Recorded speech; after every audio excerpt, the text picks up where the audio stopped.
Michael Jackson, Bad versus Thursday, War All the Time. We'll start with Michael Jackson. This album was released in 1987, I believe. I was in elementary school. And actually, one of my stage debuts was to Michael Jackson's Bad.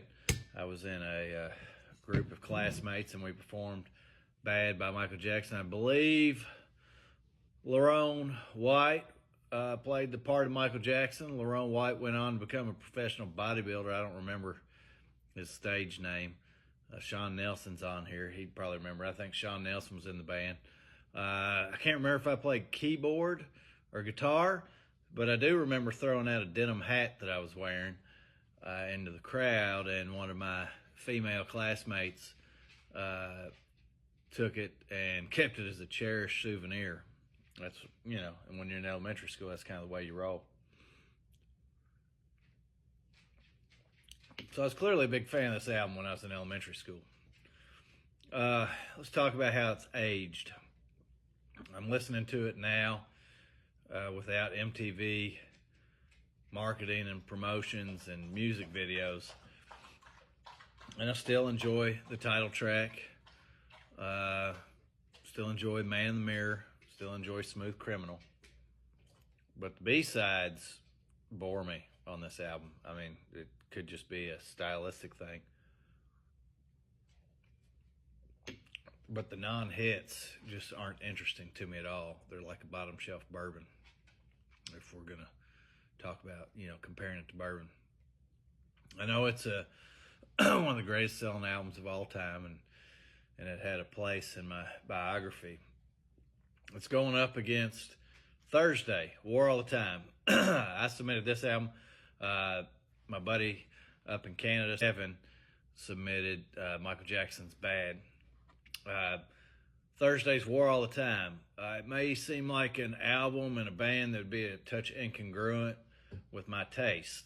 I used to go to the Warp Festival and maybe Horde, and Thursday played at one of those, and just kind of image-wise, they wouldn't seem like a band that I would enjoy. I don't know if they're emo or screamo. It's not genres that I'm well-versed in. They don't have a very interesting band name. But this album and a few others by Thursday just really speak to me. I mean, they are authentically emotional albums. I mean, you get drawn in, sucked in, and interconnect with it. Signals Over the Airways been stuck in my head for weeks. I forgot what song it was until this morning. Division Street. This is another album like the Crowbar album that I've dialed up after hitting a wall in a marathon before, and it's really helped energize me and power me through. I know Zach Henry's into running now.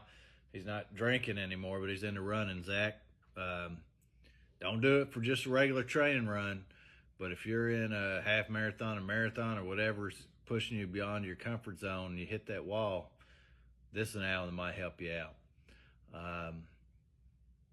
I haven't found anybody else that I know that likes Thursday.